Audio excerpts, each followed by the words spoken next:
पहलगाम हमले के बाद पहली बार भारत ने पाकिस्तान को फोन मिलाया है और धमकी दी है। देखिए हॉटलाइन पर क्या क्या बात हुई है भारत और पाकिस्तान के बीच में, और आपको यह भी जान लेना चाहिए जंग के कितना करीब हैं दोनों देश। रिमझिम के 5 पॉइंट्स में देखिए पाकिस्तान भारत के बीच हॉटलाइन पर आखिरकार क्या बात हुई है। दूसरा पॉइंट है पाकिस्तान ने कैसे अपनी उड़ानें बंद कर दी है, क्या बॉर्डर एरिया वो लोग खाली कर रहे हैं। तीसरा है मोदी ने 5 बड़ी बैठकों में क्या फैसला लिया है, और चौथा है किस तरीके से सेना को खुली छूट दे दी गई है और इसका मतलब क्या होता है, इसका मतलब क्या है कि आगे क्या एक्शन होने वाला है। पांचवा है अपने अखबार डॉन में क्या बकवास छाप रहा है पाकिस्तान, आपको वो भी जान लेना चाहिए। नमस्ते, मेरा नाम रिमझिम जेठानी है और आप रिमझिम के 5 पॉइंट्स देख रहे हैं। सबसे पहले आप ये खबर देखिए, डिफेंस फोर्सेस ने कहा है director generals of military operations of India ने पाकिस्तान में फोन घुमाया है और धमकी दी है हॉटलाइन पर कि ये जो सीज फायर वायलेशन हो रहा है उसको बंद कर दो वरना अंजाम अच्छा नहीं होगा। मैं आपको पढ़ के बता देती हूँ। They have discussed the unprovoked ceasefire violations by Pakistan. India warned Pakistan against the unprovoked violations, और पाकिस्तान आर्मी पिछले 5-6 दिनों से लगातार सीज फायर का उल्लंघन कर रही है, और सिर्फ एलओसी पे नहीं, इंटरनेशनल बॉर्डर पर भी अपने ये सब कुछ शुरू कर दिया है। तो देखिए कैसे भारत ने सख्त रुख अपनाकर फोन करके लताड़ लगाई है कि ये सब रोक दो वरना इसके, और देखिए जो सीज फायर उल्लंघन हो रहा है इस पे भारत भी लगातार जवाबी कार्रवाई कर रहा है, लेकिन उनको वार्निंग दी गई है साफ शब्दों में। लेकिन अब आपको यह भी जानना है कि दोनों देशों में आखिरकार एक्शन किस चरम सीमा पर पहुंच गया है। सबसे पहले देखिए कि सिक्योरिटी एजेंसीज को यह कहा जाता है श्रीनगर में कि पहलगाम के आतंकवादियों को जिंदा पकड़ के लाना है, कैच पहलगाम टेररिस्ट अलाइव। आपको भी पता है मोदी जी ने 5 बैठकें की हैं अपने सारे, मैं आपको एक एक करके सारी बैठकें बताऊंगी, लेकिन ये जो सीसीएस मीटिंग हुई है उसके बाद सिक्योरिटी एजेंसीज को बोला जाता है कि पहलगाम के आतंकवादियों को जिंदा लेकर आओ। आज तो आपने विजुअल्स देखे होंगे कि राहुल गांधी भी पहुंचे हैं शहीद शुभम के घर पर। अगर आप ये देख लेते हैं पाकिस्तान कितना डरा हुआ है, तो देखिए 6 फ्लाइटें इन लोगों ने वो जो पीओके वाला इलाका है वहाँ से कैंसिल कर दिया है, चाहे वो इस्लामाबाद हो, चाहे वो स्कार्डू हो, चाहे वो गिलगित हो। ARY न्यूज़ ने बताया है कि कैसे इन लोगों ने उड़ानें रद्द कर दिए। खलबली देखिए पाकिस्तान की। तो देखिए इस तरीके से पूरा एक्शन चल रहा है। Fearing Indian strike Pakistan moves terrorist from PoK launch pads to army bunkers, यानी वहां पे जितने भी इनके आतंकवादियों के ठिकाने हैं पीओके में लॉन्च पैड्स हैं, उन सबको आर्मी बंकर्स ने डाल दिया। ये सोर्सेज बता रहे हैं कि आर्मी बंकर्स में छुपा दिया है कि भाई भारत कभी भी स्ट्राइक कर सकता है, तुम सबसे पहले छुप जाओ। तो इस तरीके से वहां पर डर का माहौल है। Pakistan removes it's flag from Pakistan post on international, यानी जो इंटरनेशनल बॉर्डर है पाकिस्तान ने अपना झंडा वहां से हटा दिया है, और इस तरीके की खबरें बता रही हैं कि पाकिस्तान कितना डर में जी रहा है। अब मैं आपको बताती हूं प्रधानमंत्री मोदी ने कौन कौन सी मुख्य बैठकें की हैं। सबसे पहले आप देख लीजिए, सेकंड मीटिंग होती है cabinet committee on security CCS की, फिर cabinet committee on political affairs की होती है, cabinet committee on economic affairs की होती है। आप इसका मतलब समझ रहे हैं? आपने देखा है इन इतने सारे वर्षों में इतनी बड़ी बड़ी बैठकें, मतलब कुछ बड़ा होने वाला है। ये जो सारी बैठकें की जा रही हैं, चाहे आप देख सकते हैं कि कैसे पूरे पार्टी ऑल पार्टी मीटिंग हुई, फिर अब ये उच्च स्तरीय बैठकें की जा रही हैं, उसमें क्रॉस बॉर्डर लिंकेज कि क्या फैसला लेना है, क्या आगे करना है। आर्मी को खुली छूट दे दी गई। भाई क्या होता था पहले कि आर्मी को कोई भी वो ऑपरेशन करते हैं तो पीएम की मंजूरी चाहिए होती है, सरकार को लूप में रखना होता है, लेकिन अब तो कहा जा रहा है कि भाई आर्मी को खुली छूट दे दी है। आर्मी डिसाइड करे टारगेट, किस मोड से जाएंगे, कौन सी टाइमिंग पे जाएंगे, पूरी सेना को खुली छूट है। ये पहले नहीं होता था और ये बहुत बड़ी बात हो जाती है। यानी आपको किसी भी मंजूरी के लिए, किसी भी अप्रूवल के लिए वेट नहीं करना है, आपको अपने हिसाब से दुश्मनों का खात्मा करना है, और ये बहुत बड़ी बात है। इससे पाकिस्तान घबरा गया है। आप देखिए पीएम मोदी ने तो जो ये विक्ट्री डे सेलिब्रेशन है जो रशिया में होती है और प्रधानमंत्री मोदी जाते हैं, लेकिन इस बार राजनाथ सिंह जाएंगे जो हमारे डिफेंस मिनिस्टर हैं, प्रधानमंत्री मोदी कहीं नहीं जाएंगे, वो भारत में ही रहेंगे। अब मैं आपको कुछ और चीज़ें बताती हूँ। पाकिस्तान सेना का ये झूठा कॉन्फिडेंस देखिए, ये लोग क्या कह रहे हैं। भारत हमारे देश पाकिस्तान में आतंकवाद को बढ़ावा दे रहा है। पहले तो इस बात पर ही हंसी आ जाती है कि भारत पाकिस्तान में आतंकवाद को बढ़ावा दे रहा है, वे यहाँ आतंकी भेज रहे हैं। मतलब ये जो हमारी लाइनें हैं शायद इन्होंने गलती से कॉपी पेस्ट करके खुद बोल दिया है कि वो पाकिस्तान हमारे यहाँ आतंकवादी भेज रहा है, लेकिन पाकिस्तान कह रहा है कि भाई ये लोग हमारे यहाँ पर आतंकी भेज रहे हैं। हमारे पास सबूत के तौर पर चैट के स्क्रीनशॉट हैं। लो जी भैया, अब इनके पास स्क्रीनशॉट भी हैं। अब इन्होंने कैसे भी करके उसको बनाया होगा, ये देखिए, ये इनका डर देखिए। भारत अगले 24 से 36 घंटे में हमला कर सकता है। पाकिस्तान के सूचना मंत्री 2 बजे उठकर इनके आका इनको बोल रहे हैं प्रेस कॉन्फ्रेंस कीजिए और ये बताइए कैसे हम डर रहे हैं कि 24 से 36 घंटे में हमला कर सकता है भारत। सोचिए, पाकिस्तान के मंत्री 2 बजे रात को प्रेस कॉन्फ्रेंस। भैया ऐसी कौन सी जरूरत पड़ी 2 बजे उठ के आप प्रेस कॉन्फ्रेंस कर रहे हो? और तो और अभी कॉन्फिडेंस खत्म नहीं हुआ है। वहां के लोगों के बयान देखिए। पाकिस्तान की एक नेता है पलवाशा खान, वो कहती हैं बाबरी मस्जिद में पहली अजान असीम मुनीर देगा। वो वक्त दूर नहीं है जब बाबरी मस्जिद की पहली ईंट की बुनियाद में पिंडी से आम सिपाही लगाएगा। और उसमें मतलब आप देखिए कि मैं सेंटेंस इतना है कि मैं पढ़ भी नहीं पा रही हूँ, क्योंकि इन्होंने इतना झूठ पढ़ा है। उसमें पहली अजान पाकिस्तान का सिपह सलार असीम मुनीर देगा। ये न जाने कहाँ से इतना कॉन्फिडेंस लेकर आते हैं, झूठा कॉन्फिडेंस लेके आते हैं। लेकिन अब मैं आपको कुछ और भी स्थिति बताने वाली हूँ जो सिस्टम पर भी सवाल खड़े करती है भारत के। कैसे कि अभी जितने भी पाकिस्तानी वहाँ पर डिपोर्ट किए जा रहे हैं वो सालों सालों से यहाँ पर रह रहे हैं और वो इलीगली रह रहे हैं और उनके बारे में अब पता चल रहा है। एक तो किस्सा सामने आता है, मैंने भारत में अपना वोट डाला है, लो ये पाकिस्तानी सिटीजन है, मैं 17 साल से यहाँ रह रहा हूँ और इसने अपना वोट भी डाला है। भारत से पाकिस्तान लौटते वक्त पाकिस्तानी नागरिक उसामा ने अटारी बॉर्डर पर कहा। तो भाई ये तो सवाल है सिस्टम पर, कानून पर, कि ये सब हमारी नाक के नीचे हो रहा था, हमें पता ही नहीं चल रहा था।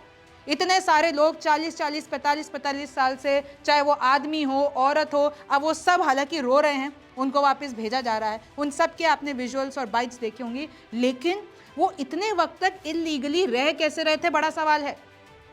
भारत के एक्शन से घबराया पाक, नौसेना के जहाज स्टैंड बाय पर कर दिए हैं। लो जी, अब इन्होंने, और मैंने आपको पहले ही खबर बताई थी कि अपने बेस पर इनकी खलबली चालू हो गई है। नौसेना को तैनात कर दिया, एयरफोर्स को तैनात कर दिया, आर्मी को तैनात कर दिया है। मतलब इनको डर है कि कभी भी भारत जो है वो पीछे से और किस तरीके से हमला कर सकता है। केंद्र सरकार ने अपना प्रबंधन अधिनियम 2005 के तहत उच्च स्तरीय समिति का भी गठन कर लिया है और उसके अध्यक्ष बना दिए गए हैं अमित शाह। आप देखिए कि हाई लेवल पर ये सारी मीटिंग हो रही है, कोई पूरा का पूरा एक बॉडी बनाई दी जा रही है। और ये देखिए, Modi government has restricted the national security advisory board NSAB में 15 स्पेशलिस्ट को रखा है। उसमें डिप्लोमेट्स हैं, प्राइवेट सेक्टर के एक्सपर्ट्स हैं और जो चेयरमैन हैं वो हैं आलोक जोशी। और ये पूरी की पूरी लिस्ट मेरे सामने है।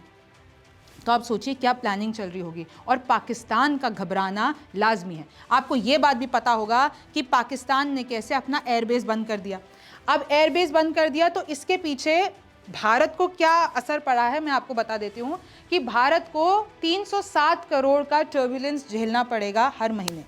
क्योंकि भाई पाकिस्तान एयरबेस से अगर हमारी फ्लाइट्स जाती थी तो अब उन सबको रीरूट करना पड़ेगा। अब उन्होंने वो बंद कर दिया है, तो 77 करोड़ वीकली का हमें घाटा होगा। चाहे आप वो देखिए, क्योंकि रूट आपका दूसरा होगा, टाइम बढ़ेगा, 1.5 घंटे तक टाइम बढ़ जाएगा। तो फ्यूल, ऑपरेशनल एक्सपेंसेस, इन सबको अगर हम टोटल कर लेते हैं 307 करोड़ का टर्बुलेंस पर महीने झेलना पड़ेगा। लेकिन वो इतनी भी कोई हमारे लिए बड़ी बात नहीं है।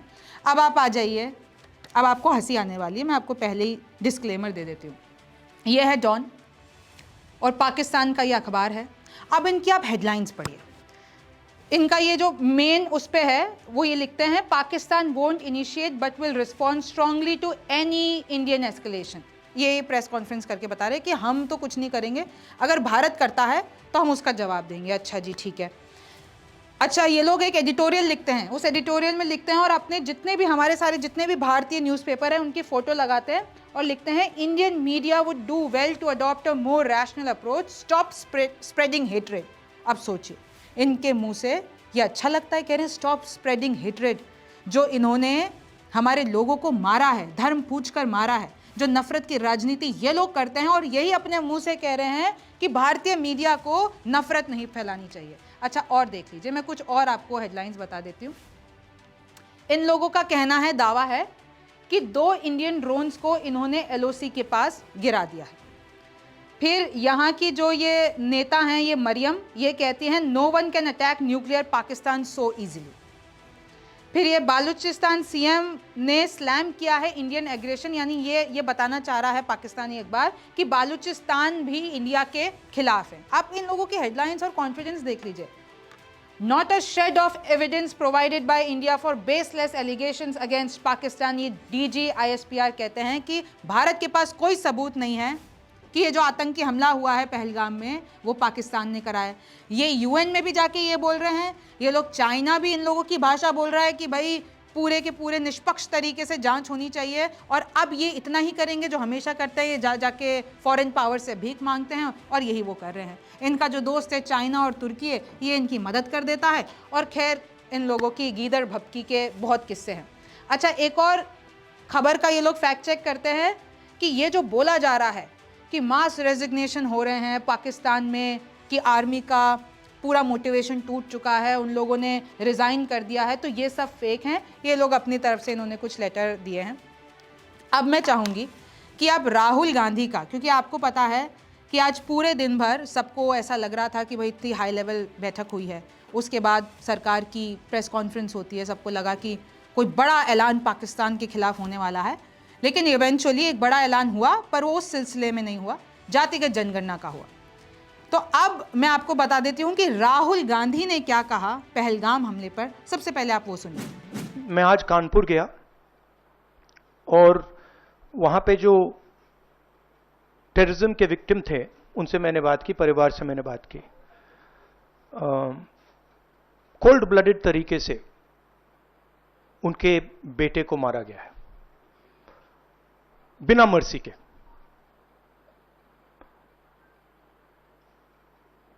और 28 लोगों को ऐसे मारा गया है, बहुत सारे लोग घायल हुए हैं।